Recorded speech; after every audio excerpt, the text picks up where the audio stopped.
I'll never forget the first time I met her. It was a warm spring day, the kind of day where everything seemed to be in bloom. Yet something about that moment felt off, like the air itself was charged with the kind of tension only family dynamics could bring.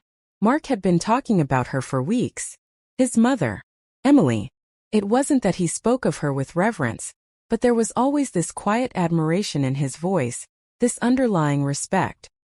He'd grown up in her household, and it was clear from the way he spoke of his childhood that she had been a dominating force in his life. That was something I hadn't fully grasped until I met her in person. We had been dating for 6 months at the time. And while things were going well between Mark and me, there was always a certain level of unease that lingered when it came to his family. I had met his father, Greg, on a couple of occasions, and he was kind enough though distant. But Emily was something different altogether. She wasn't unkind, but there was a coldness to her that I couldn't shake. It wasn't anything that you could put your finger on, just a general sense of superiority in the way she held herself. A sort of calculated poise, as though she were constantly measuring everyone around her, gauging their worth, finding them lacking. The day I met her, Mark and I had planned a small lunch at his parents' house. He seemed nervous, but I chalked it up to him wanting everything to go well. "She'll love you," he said with a smile, though I saw the flicker of doubt in his eyes. "She's a bit particular, but you'll see." I nodded, trying to ease his nerves, though I was nervous myself. Meeting a boyfriend's mother is always a tricky thing. And when you sense that the relationship between them is complicated, it makes it that much harder. I arrived early, as I always try to do in situations like these, hoping to make a good impression. I didn't want to seem too eager, but I also didn't want to be the kind of person who sat in the car too long second-guessing myself. So I rang the doorbell and waited for Emily to answer. When she opened the door, I was taken aback by her presence. She wasn't tall, but she stood with an air of authority that made her seem taller than she actually was. Her dark hair was styled perfectly, not a strand out of place, and she was dressed in a way that suggested she put a lot of thought into it. Nothing too extravagant, but enough to say, "I know what I'm doing." Her eyes, sharp and assessing, met mine as she gave a tight smile. "You must be Sarah," she said, her voice smooth but somehow flat, like she was reading from a script. "Mark's mentioned you." "Hi, Miss Williams," I said, extending my hand. "It's so nice to finally meet you." She took my hand, her grip firm but not warm. There was a brief, almost imperceptible pause before she let go, as if evaluating the strength of my handshake. It was odd, but I didn't think too much about it at the time. After all, first impressions are often just that, first impressions. "I've heard quite a bit about you," Emily continued, leading me into the house. "I trust you're not allergic to anything?" I made lunch, but I like to know my guests' preferences first. "No allergies," I said, trying to keep the conversation light. "I'm not picky at all." "Good," she replied. "I find people are often far too sensitive about food. It's just food after all." I didn't know how to respond to that, so I just nodded. We entered the dining room, where the table was set with an elaborate spread.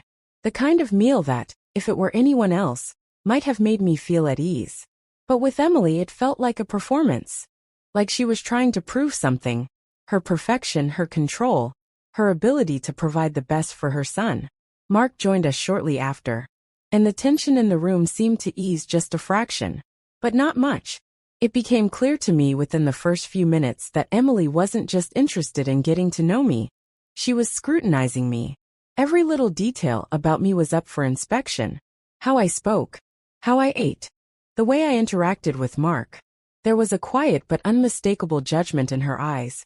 And I could feel it. It was subtle but undeniable.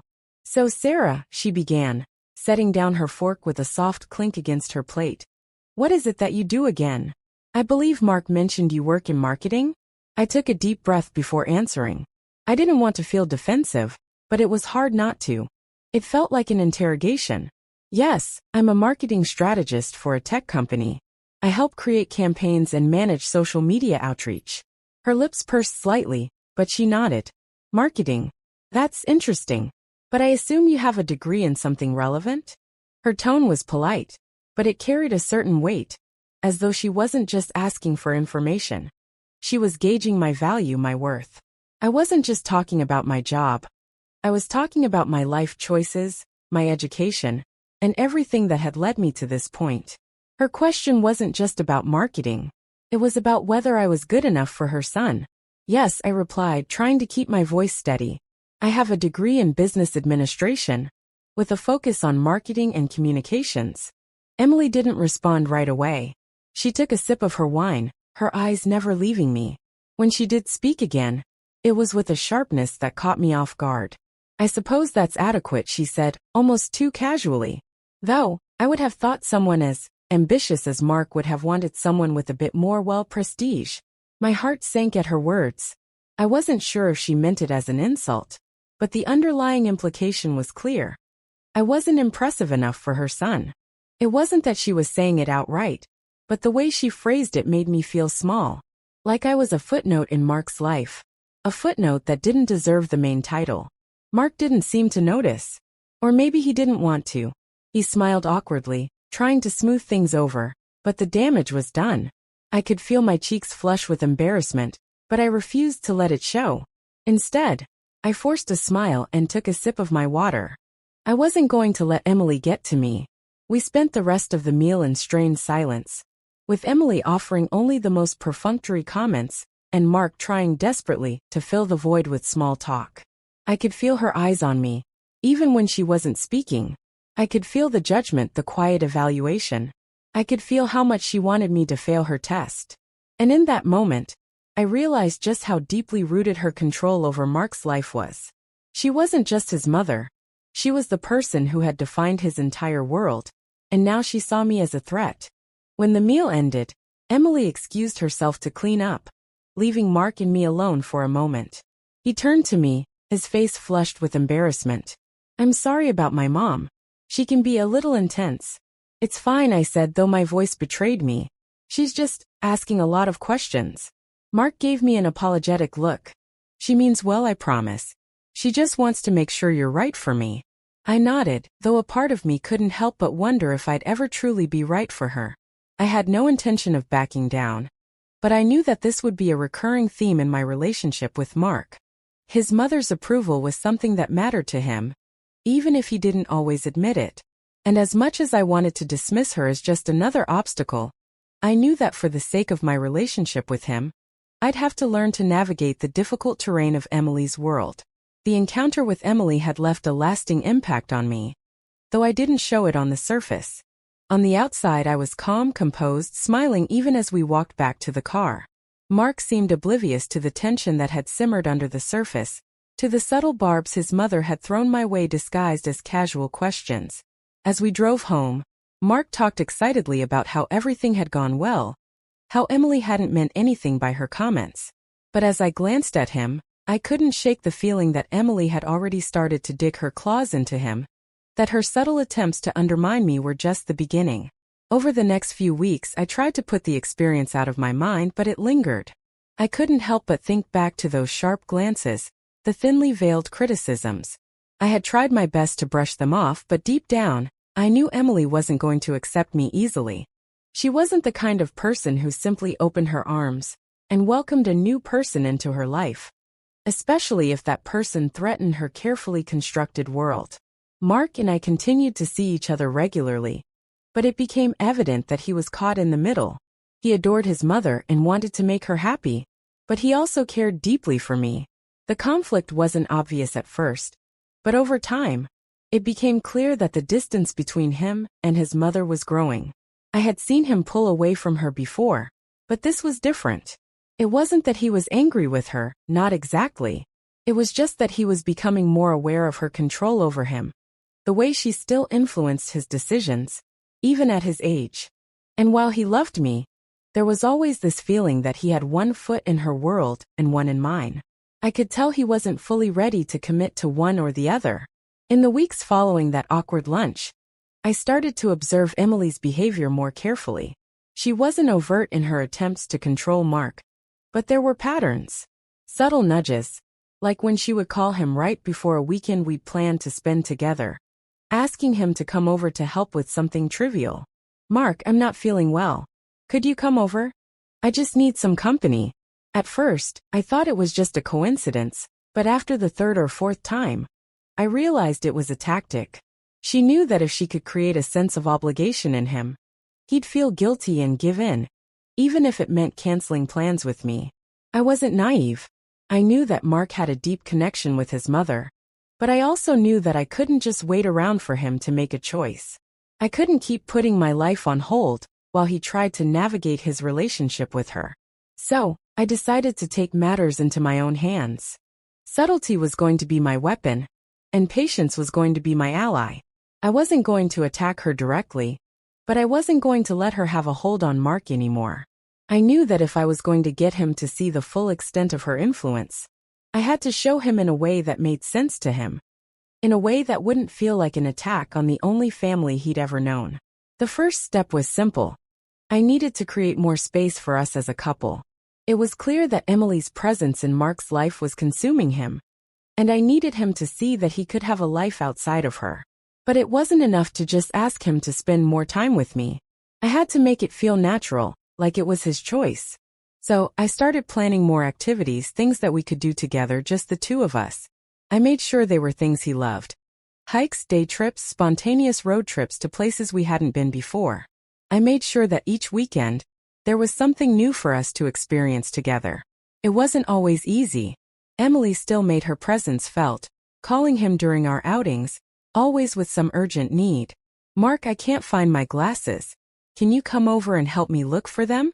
Or, I was thinking of redecorating the living room. Could you come help me pick out the paint color? They seemed like harmless requests, but I could see the way he hesitated before agreeing to them. Every time, he would look at me, torn between his mother's demands and our plans.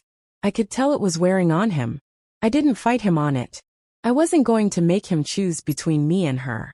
But I did start setting boundaries.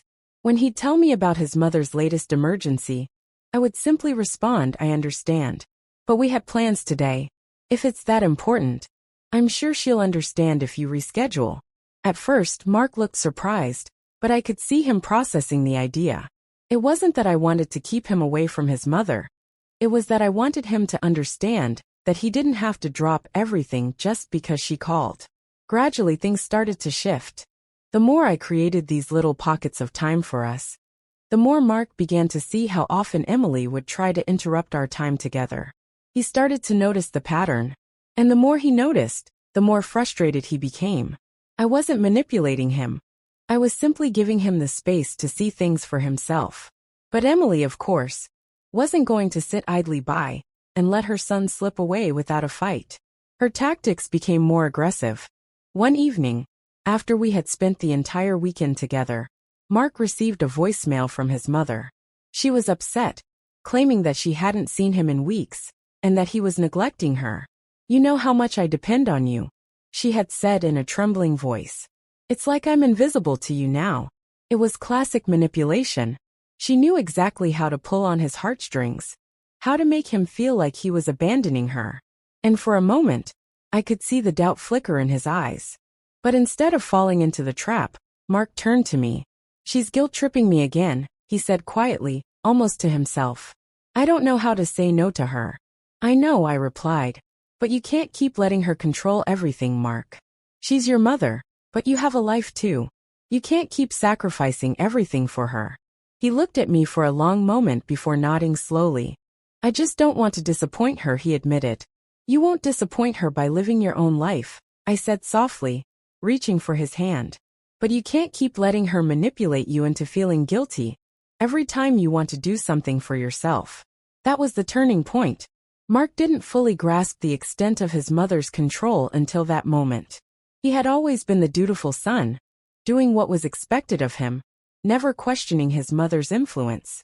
But now, for the first time, he was starting to see things through my eyes. And it wasn't easy for him. Breaking free from years of emotional manipulation is never a smooth process. But it was a start. From that point on, I doubled down on my efforts. I began to involve myself more in Mark's world, but in a way that didn't threaten him. I made it clear that I wasn't trying to take his mother's place, but I was also making it clear that I had no intention of fading into the background. I encouraged him to invite me to family gatherings, to show her that I was a part of his life, but I didn't force the issue. I let him take the lead. I wanted him to see that it was possible to balance his love for his mother with his love for me, that it wasn't about choosing one over the other. It was about creating boundaries and finding a healthy balance. But Emily was watching, and I knew that her next move wouldn't be subtle. It was only a matter of time before she made her next attempt to pull Mark back into her orbit. But by then it wouldn't matter. Mark was beginning to see the manipulation for what it was. And that was the most powerful weapon I had. The game had begun, and now, I was in control. It had been a few months since Mark and I started to carve out more space in our relationship, and while the atmosphere between us had improved, the tension with Emily had only intensified. Mark was finally beginning to understand what I had been trying to show him all along. His mother wasn't just controlling, she was manipulative. And yet, as he grew more distant, Emily grew more desperate. She wasn't going to let go of her son so easily, and I knew that if I wanted to fully break the grip she had on him, things would have to come to a head. It was on a Thursday evening when it finally happened. We had planned a quiet evening together. Mark had promised me that we would have dinner at my place and spend the night watching movies, something we both enjoyed, but rarely had the time for. I was excited. It had been a hectic week at work, and the thought of spending an uninterrupted evening with him was exactly what we both needed. But of course Emily had other plans.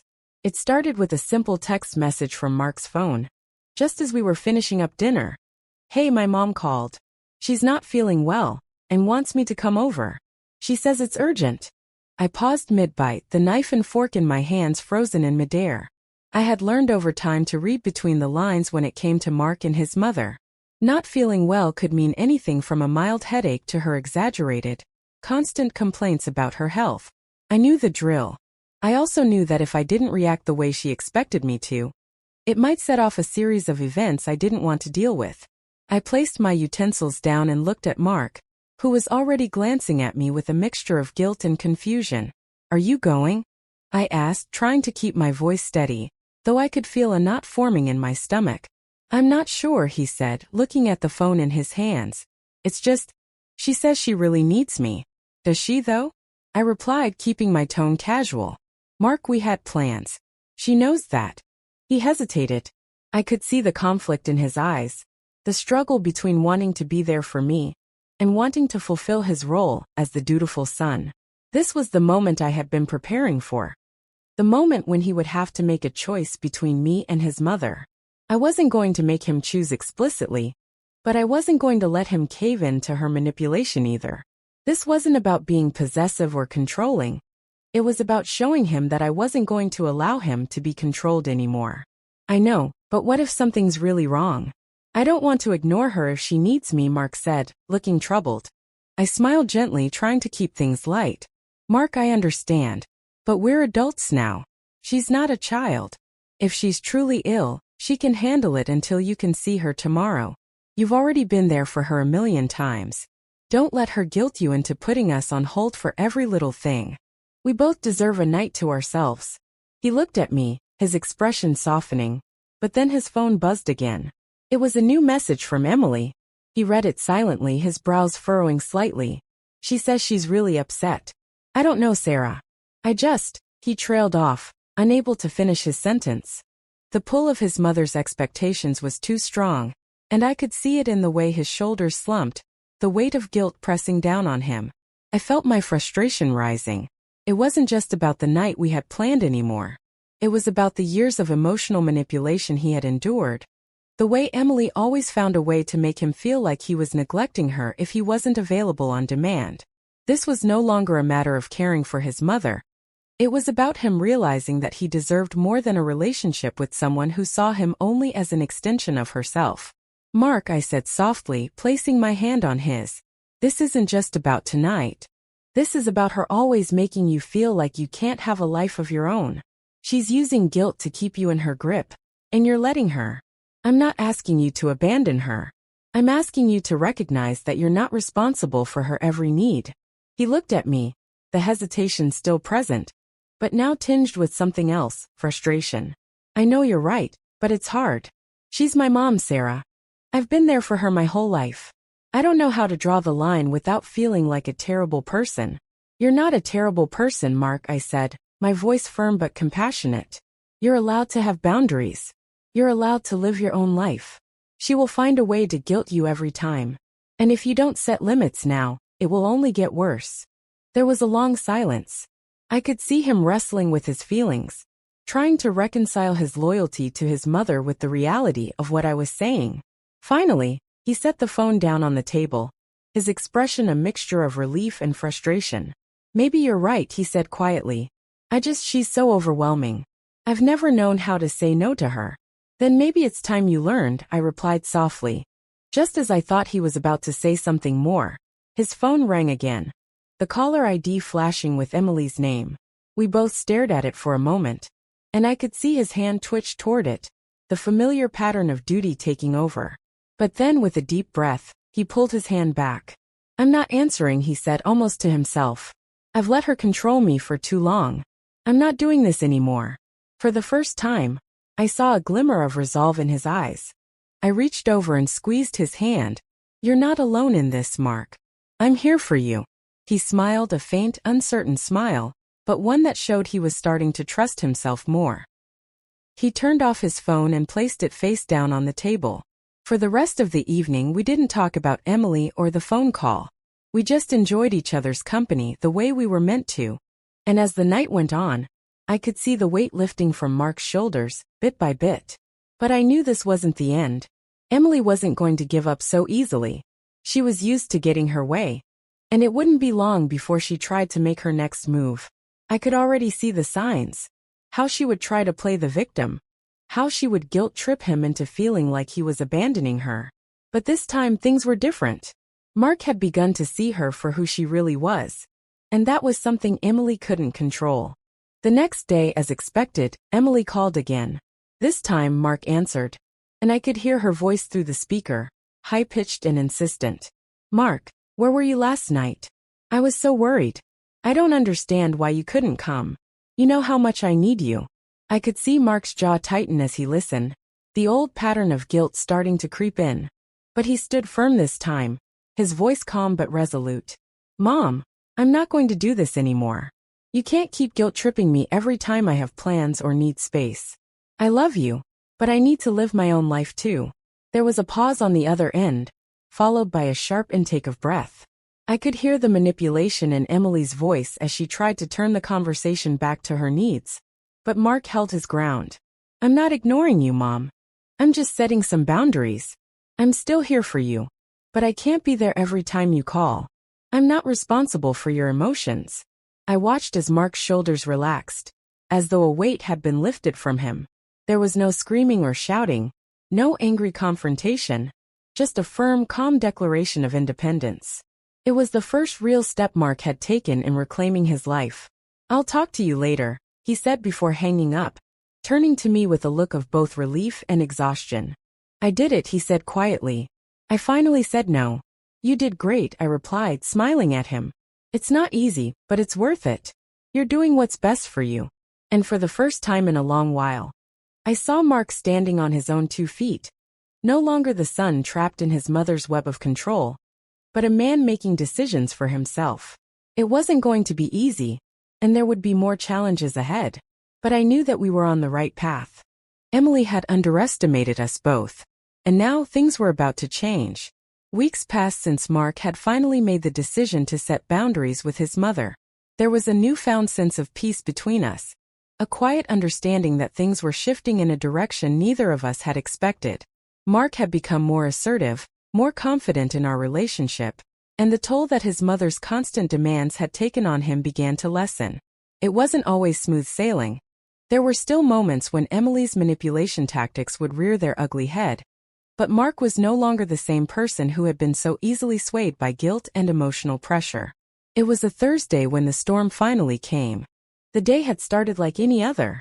Mark and I had spent the morning together, and he was in the midst of a busy week at work.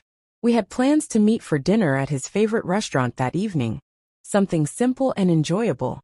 I was excited to have a quiet night out with him, no interruptions, just the two of us. But as I sat down at the table, waiting for him to arrive, I noticed a missed call from him. Then another one. Then a text. Sarah, I'm really sorry, but my mom needs me. Something's happened. She's upset, and I think I should go see her. I could feel my heart drop into my stomach. I knew this moment was coming.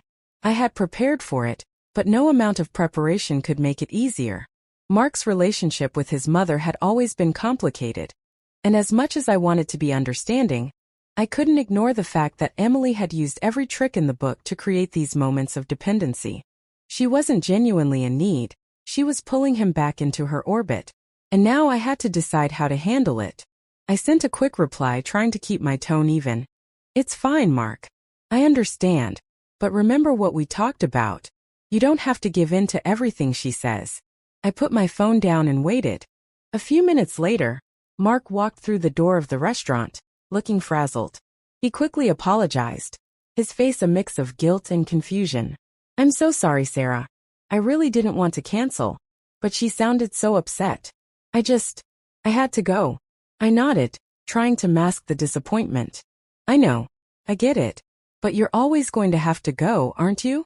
You'll always put her needs above everything else, even when we've made plans. He didn't answer right away.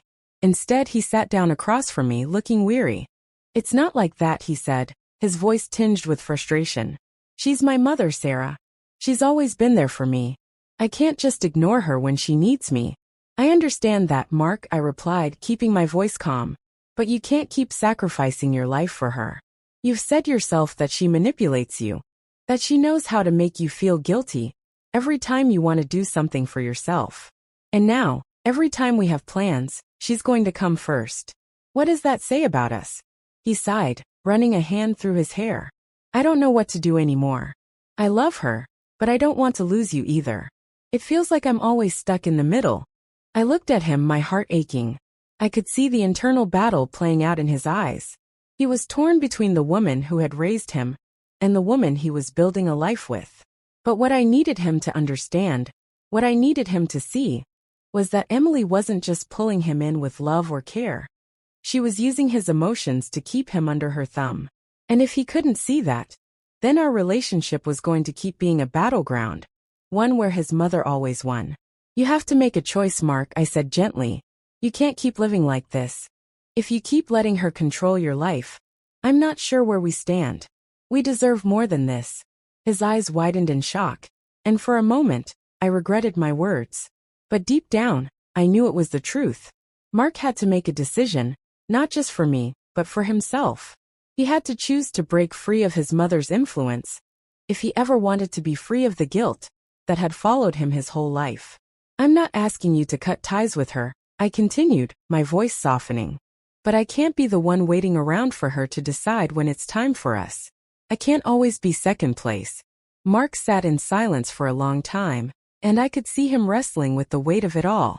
I had always known this moment would come, the moment when he would have to decide between his loyalty to his mother and his loyalty to the life we were building. It was a decision no one could make lightly, especially not when emotions were tangled up in the choices. Finally, he spoke, his voice quiet but resolute. I don't want to keep disappointing you. I've been so afraid of upsetting her. I thought I had to be everything for her, that if I didn't, I'd lose her. But I'm starting to see that I'm losing myself in the process. I felt a flicker of hope. Maybe he was starting to get it. Mark, I don't want you to feel like you have to choose between us. But you have to set boundaries. You have to show her that you have a life of your own, that you're not just here to fulfill her needs. He nodded slowly, his eyes meeting mine. I will. I promise. I'm not going to let her control me anymore. I have to stop living in fear of making her upset. I can't keep doing this. For the first time in what felt like ages, I felt a sense of relief. It wasn't perfect, but it was a start. And that was all I could ask for. The next few days were filled with tension, but not the kind I had been expecting. Instead of the usual back and forth of guilt-tripping phone calls and tense silences, Mark took proactive steps. He started setting boundaries with his mother, small ones at first, like not answering every call immediately, and explaining to her that he had other plans. It was awkward at first, and there were a few tears on Emily's part, but Mark stood firm. He didn't let her guilt him into feeling like he was neglecting her. But Emily wasn't going to let him go without a fight. It came to a head one Saturday afternoon when Mark and I were out running errands. We had just finished lunch and were about to head to the grocery store when he received a call from his mother. His face immediately tightened, and I could see the conflict flashing in his eyes. I knew she was pulling out all the stops now. "Mom, I can't right now," he said, his voice calm but firm. "I'm with Sarah, and we're spending the day together. I'll check in later, okay?" There was a long silence on the other end, and then Emily's voice came through, sharp and accusatory. "I don't understand you, Mark. You're abandoning me for her. I've been your mother for 27 years, and now you're putting her before me?" I could hear the hurt in her voice, but I also recognized it for what it was: manipulation. Mark was holding his ground, though, and that made all the difference. "I'm not abandoning you, Mom," he said, his voice steady. "But I can't keep living in fear of upsetting you. I have a life too. I'm not going to stop living it just because you don't like it." The silence that followed was deafening. I could see the relief and exhaustion on Mark's face. He had finally said what he needed to say. "Mom, I love you. But I need to be able to say no. I'm not going to feel guilty every time I spend time with Sarah." Emily didn't say anything more. The call ended shortly after, and Mark looked at me with a mixture of disbelief and satisfaction. He had finally broken free. Over the next few weeks, things changed between Mark and his mother. There were still moments of tension, but he no longer let her dictate his life. He kept his promises to me, and we began to rebuild the foundation of our relationship.